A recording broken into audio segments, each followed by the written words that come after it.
Bienvenidos a Udima Media, el programa Sede Arbitral que vamos a comenzar hoy en nuestra querida universidad Udima, Centro de Estudios Financieros. Tenemos a un invitado de lujo, Bernardo Cremades. Para nosotros es un honor que hayas aceptado este primer programa de Sede Arbitral. Muchas gracias a vosotros, es un placer estar con vosotros y con una entrevistadora de lujo además. Gracias. Vamos a ver, yo voy a informar de tu currículum y luego iremos haciendo unas preguntas.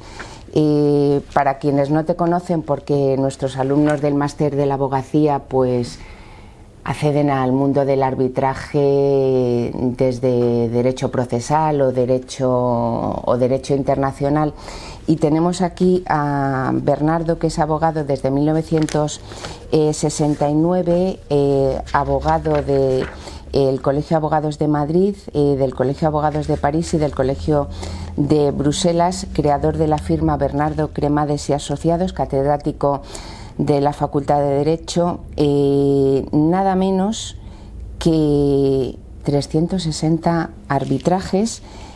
También participa de forma activa en Dispute Adjudication Boards, como pueden ser de Qatar, Ecuador o el Estado griego.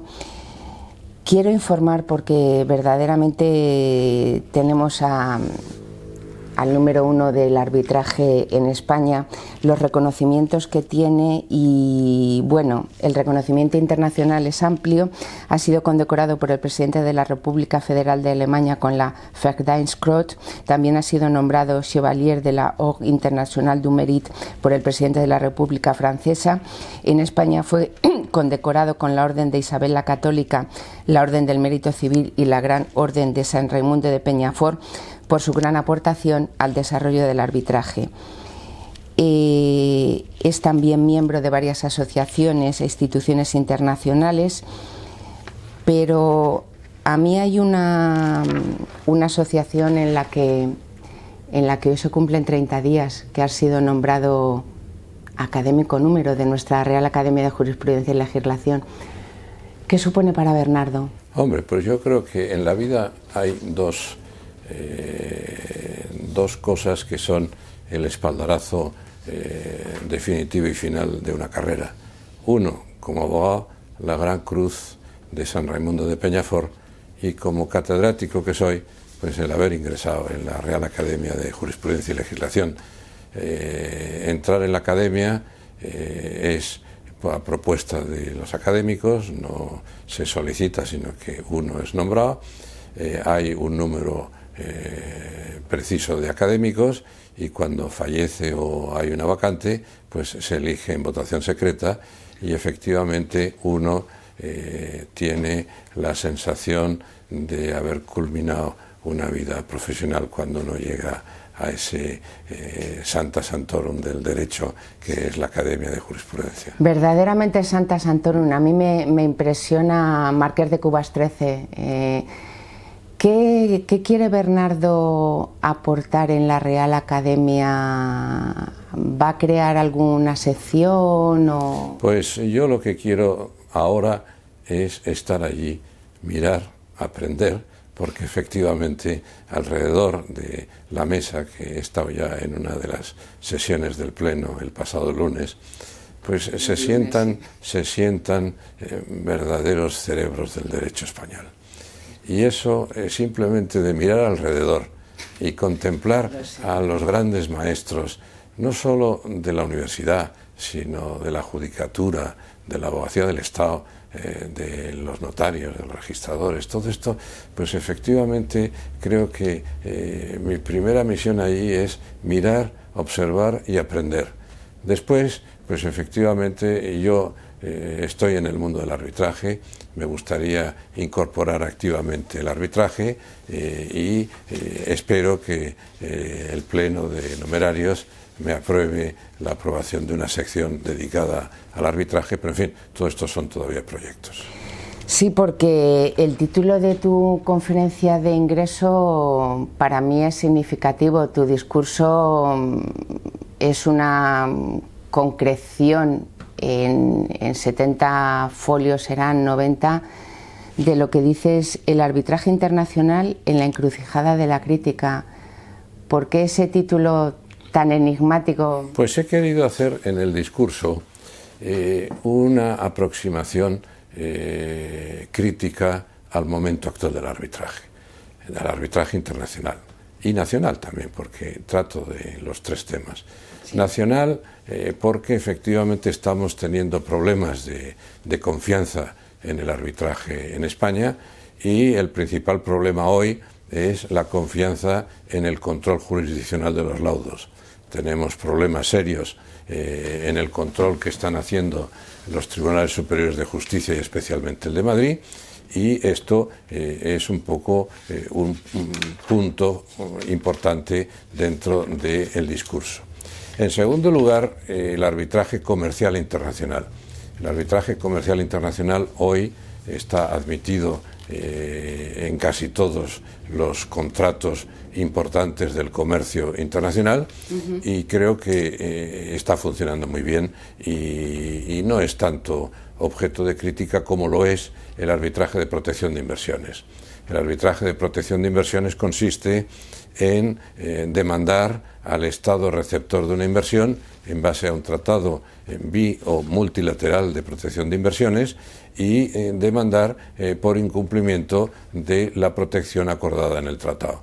Este arbitraje de protección de inversiones ha estado en el centro de la crítica internacional. Parecía en un determinado momento que era algo que iba a desaparecer porque era una violación de la soberanía de los Estados, pero todas estas críticas están desvaneciéndose. Por ejemplo, Ecuador, cuando el presidente Correa deja la presidencia, denuncia todos los tratados de protección internacional que tenía. Hoy, Lenín Moreno, el sucesor, después de un referéndum público que ha hecho, vuelve otra vez a decir que si no hay seguridad jurídica, que no vienen inversiones extranjeras, y que por lo tanto empieza a renegociar todos estos tratados. Es decir, que yo creo que es importante ver cómo un país como Ecuador pues queda al traste con el arbitraje de protección de inversiones y sin embargo vuelve.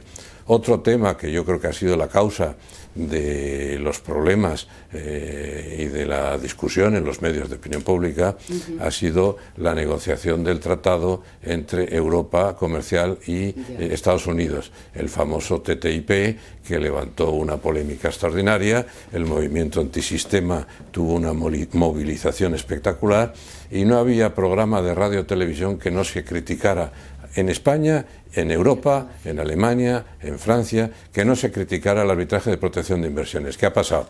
Que ha llegado la nueva administración norteamericana, y cuando el presidente Trump denuncia las negociaciones con Europa y suspende dichas negociaciones, desde ese momento se han acabado las críticas. Es decir, que era un problema muy centrado en el arbitraje de protección de inversiones previsto en el TTIP.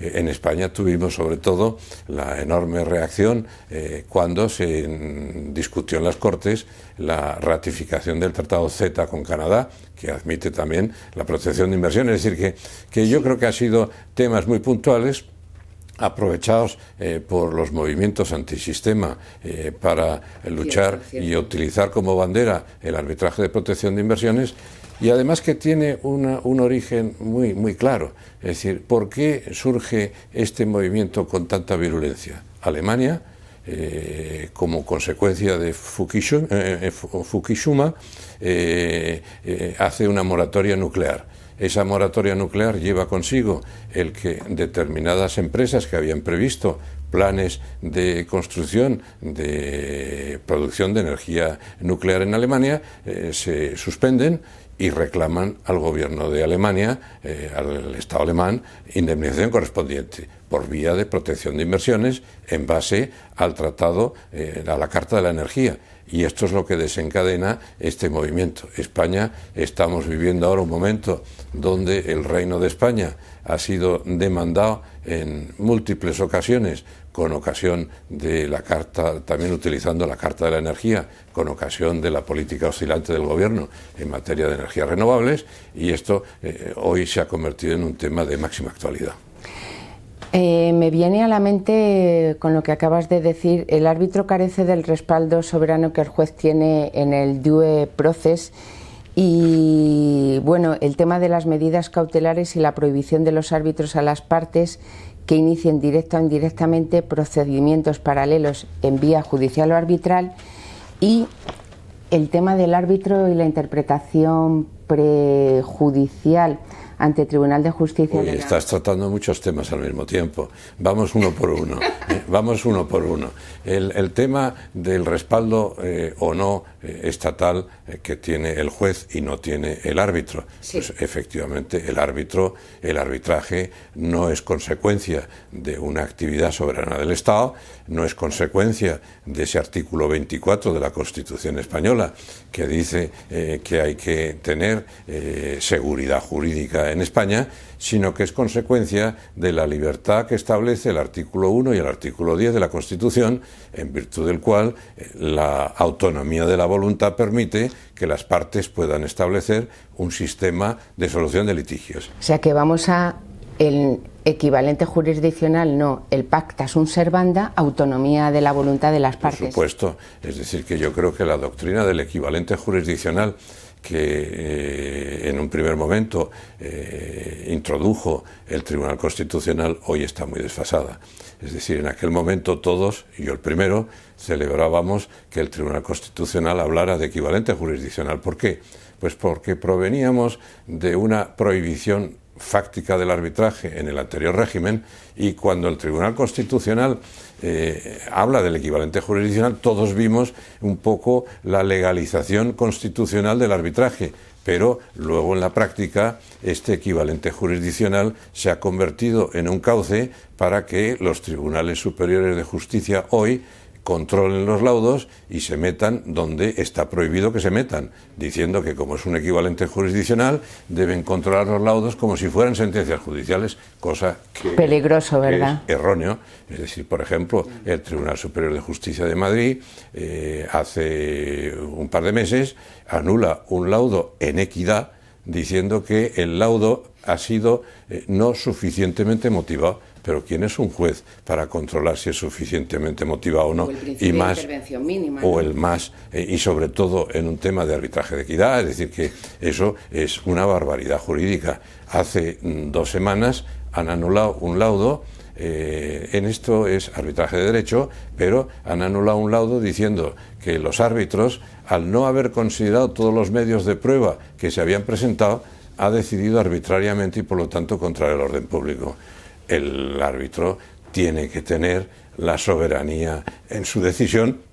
Bien, es verdad que si comete una barbaridad, que para eso está el control de orden público, por ejemplo, pensando en que sea objeto de corrupción, pensando que se extralimite, todo esto es lógico que el tribunal entre a anular. Pero que el tribunal sea una segunda instancia, una vía de apelación, diciendo si se ha motivado o no suficientemente o si los medios de prueba han sido valorados de una forma o de otra, esto está prohibido por la ley de arbitraje y lo están haciendo.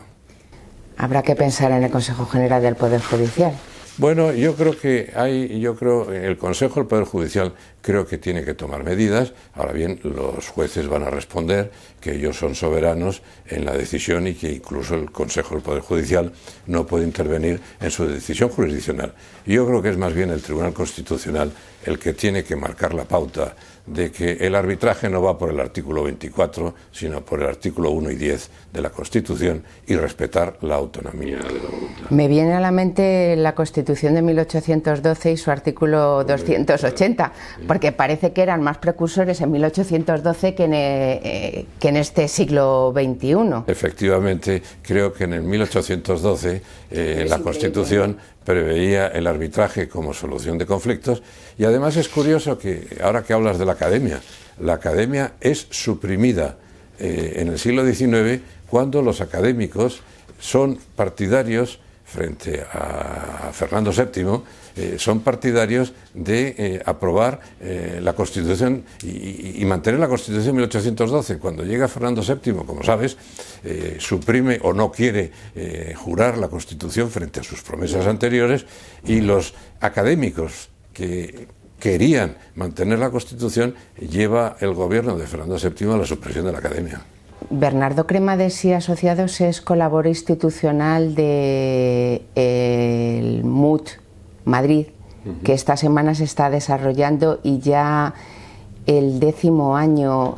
La labor de UNCITRAL, que tú conoces muy de cerca, no es indiferente, y hay una vía que se está desarrollando que me gustaría que comentaras un poco: el arbitraje internacional y la protección de los derechos humanos, la intervención de terceros parte con... Bueno, déjame, vamos a ir pregunta por pregunta. Primero, lo relativo al MUT. Sí. Lo relativo al MUT, yo estoy encantado. Creo que el arbitraje ha sido revolucionario en el derecho, pero sobre todo ha sido revolucionario en la formación de los juristas. Cuando yo estudié la carrera, tú eres muy joven y no la has vivido, el arbitraje era un apéndice del derecho procesal y un contratito de arbitraje en el derecho civil de contratos y obligaciones. Hoy el arbitraje es un elemento fundamental en la formación del jurista de la facultad, pero sobre todo yo creo que el arbitraje ha introducido el MUT, que es cambiar la pedagogía del derecho. Es decir, que el jurista español, frente al francés o al inglés, no se le enseñaba a hablar. Y en el MUT, precisamente lo que se ha enseñado al estudiante es a esa labor teatral que es el juicio, el arbitraje, precisamente a hablar. Es decir, la posibilidad de la enseñanza del derecho precisamente a través no solo de memorizar textos escritos y de exámenes escritos, sino precisamente la oralidad. Y pasamos al segundo tema, que era el tema de los derechos humanos. Sí, sí. El tema que es un tema importantísimo a mi juicio. Es decir, que hoy la Unión Europea está precisamente llevada por estos movimientos antisistema de los que hablábamos antes, y la participación de ellos en las decisiones del Parlamento Europeo, han entendido que había que modificar sustancialmente el arbitraje de protección de inversiones. Y la modificación que quieren introducir es crear tribunales permanentes para la protección de inversiones, es decir, más burocracia, más jueces.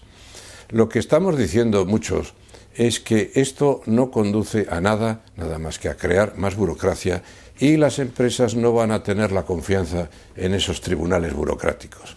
Lo que hay que hacer es modificar los tratados de protección de inversiones, esos conceptos jurídicos indeterminados, por ejemplo, trato justo y equitativo, que son la base para la protección de inversiones. Lo que hay que hacer es matizarlos, y matizarlos en función precisamente de los derechos humanos. Por ejemplo, si a una empresa se le da la concesión de aguas en un determinado país, que esto es muy frecuente, sí, la obligación del concesionario es dar un agua buena y barata, accesible en calidad y en precio al ciudadano medio. Entonces, ahí es donde entra, yo creo, el concepto de derechos humanos. Por ejemplo, en tema de concesiones mineras. ¿Hasta qué punto una concesión minera puede o no está legitimada para violentar el medio ambiente? El territorio. El territorio en cuestión. O, por ejemplo, la seguridad que deben de tener el inversor. ¿Puede permitirle al inversor crear unas cuadrillas de defensa que en definitiva atenta contra la seguridad, no del inversor, sino también del ciudadano? Es decir, que todo esto yo creo que debe ser objeto de una matización en la negociación entre Estados de los tratados de protección de inversiones, pero creo que no conduce a nada crear tribunales burocráticos por la Unión Europea. Con lo cual, como he leído en algún documento tuyo, la labor del arbitraje es muy importante para la paz. Digamos que vamos hacia una nueva cultura internacional en el arbitraje y en la conciliación. Por supuesto, es decir, que hasta que surgió el arbitraje, los temas se arreglaban por la vía de la protección diplomática. Y la vía de protección diplomática era una hipocresía. Es decir, cuando, por ejemplo, México cancela los créditos exteriores después de la independencia, surge el tratado entre España, Francia e Inglaterra, que mandan la Armada a México para proteger diplomáticamente las inversiones de estos países allí. Eso a mí me parece que es una pura hipocresía llamarlo protección diplomática. Es lo que se ha llamado el gunboat diplomacy. Es decir, si Venezuela otros años después cancela los créditos exteriores, pues se le mandan los barcos y había que encontrar una solución pacífica, y la solución pacífica es el arbitraje. Cuando la economía se globaliza, entonces el arbitraje es el reto de la economía al derecho, es la respuesta, y en definitiva, pues yo creo que es el camino, sea entre comerciantes, arbitraje comercial, o sea con estados, o entre estados, el arbitraje es precisamente la solución.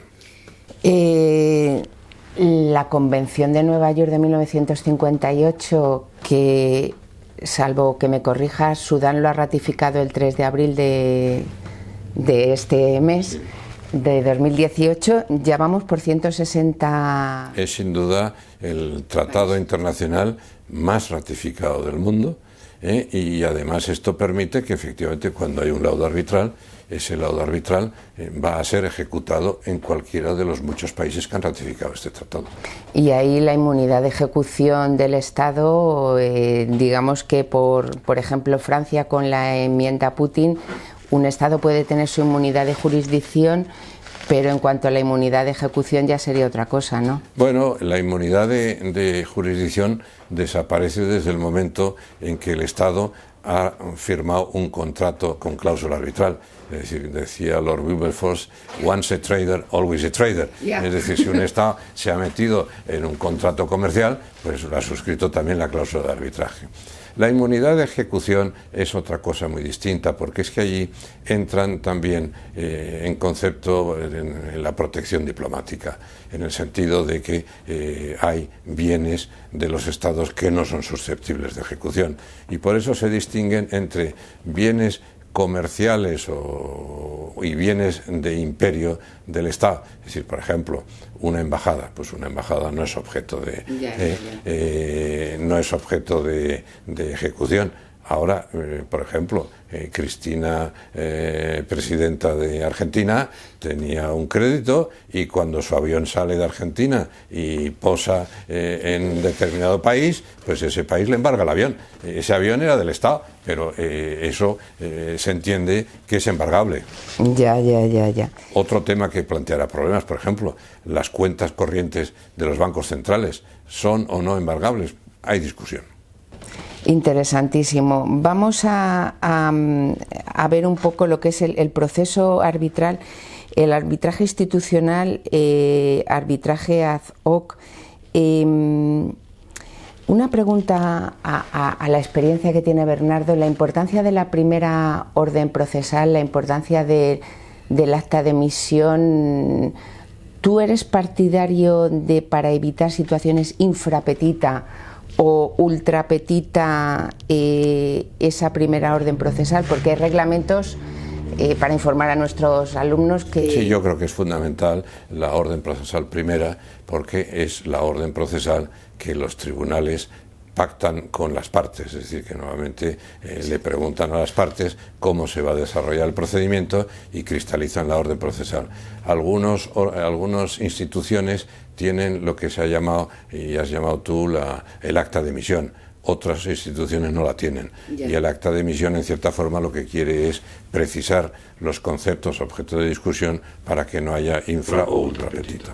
y para evitar la acción de anulación temida por todos, ¿no? Bueno, la acción de anulación, lo que pasa es que no es que se evite, sino que precisamente a través del acta de emisión se establecen los términos en los cuales se va a desarrollar la discusión arbitral. ¿Un árbitro es tan bueno como el laudo que emite? Bueno, eso es una cosa muy conocida. Frederick Eisman, hace muchos años, dijo que el arbitraje vale lo que valgan los árbitros. Es decir, si uno elige un buen árbitro, tendrá un buen arbitraje. Si uno elige un papanatas, tendrá un arbitraje papanatas. Bernardo, nos quedan unos minutos del arbitraje Nor-Solor a hoy. ¿Qué futuro ve Bernardo Cremades en el arbitraje? Bueno, el arbitraje Nor-Solor para mí representa mucho porque era el primer arbitraje serio que se me encomendó. Fui presidente no tenía 30 años todavía y fue un arbitraje que llegó a los tribunales supremo de Austria y la Corte de Casación francesa.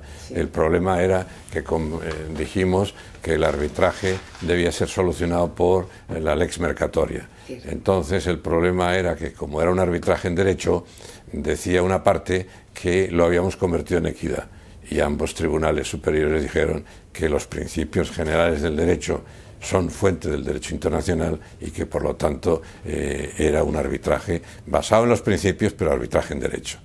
Desde entonces aquí pues hay 40 años de ejercicio profesional, he visto muchas cosas, he visto cómo ha ido surgiendo sobre todo un movimiento en favor del arbitraje impresionante, porque en aquella época, cuando yo hablaba de arbitraje, me miraban como un marciano que llegaba a explicar cosas ininteligibles. Yo recuerdo haber hecho viajes por Latinoamérica donde me recibían con gran interés, pero sin saber de qué estaba hablando.